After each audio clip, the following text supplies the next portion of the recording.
I created a Google Slide lesson for grade 2 music with a focus on African music and dance. And this is what it originally looked like. It was based on a unit that I had purchased. And I simply put the text on slides. I also included a sound button with my voice reading the text, and I embedded some videos. I also had some questions for the students to answer. And this is fine.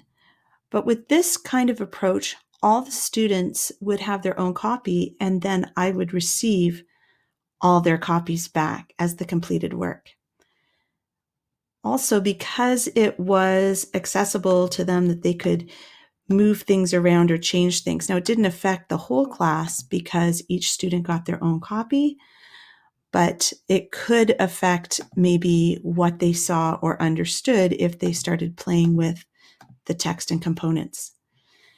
When I created it as a Bitmoji digital classroom, I was able to have a little bit more control in what the students were able to manipulate, which wasn't much.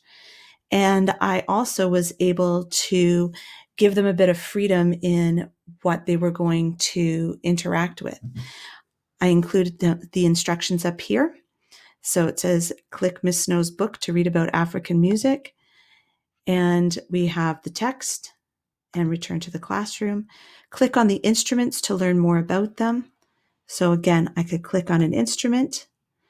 I could hear or read the text and watch a video, which doesn't want to cooperate right now. There we go. It's starting on its own.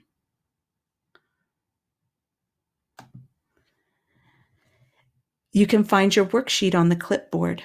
So as a response from the students, instead of having them respond directly on the digital Bitmoji classroom, which can't really easily be done, I had them go to the clipboard, and when they clicked on that, it brought them to a Google form.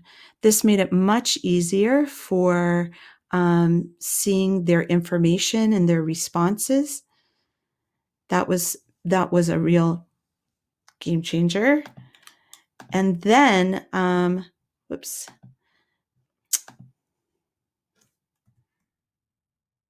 And then it says, then research an instrument of Africa and share what you discover. Check out the yellow folder on the desk. And there are some sites that they can use to research some instruments.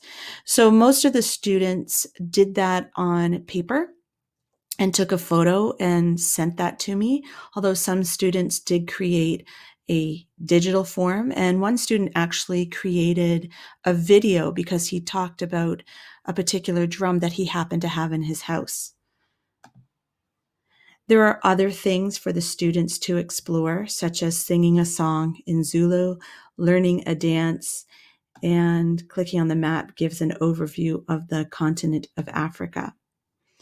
So when I look at these two lessons, they have the same content for the most part and the same responses and activities. But when I use the Bitmoji digital classroom, the students have a bit more interactivity, a little bit of discovery, and also it's a little bit more streamlined in that I received Google Slides or photos rather than multiple copies of the completed Google slideshow.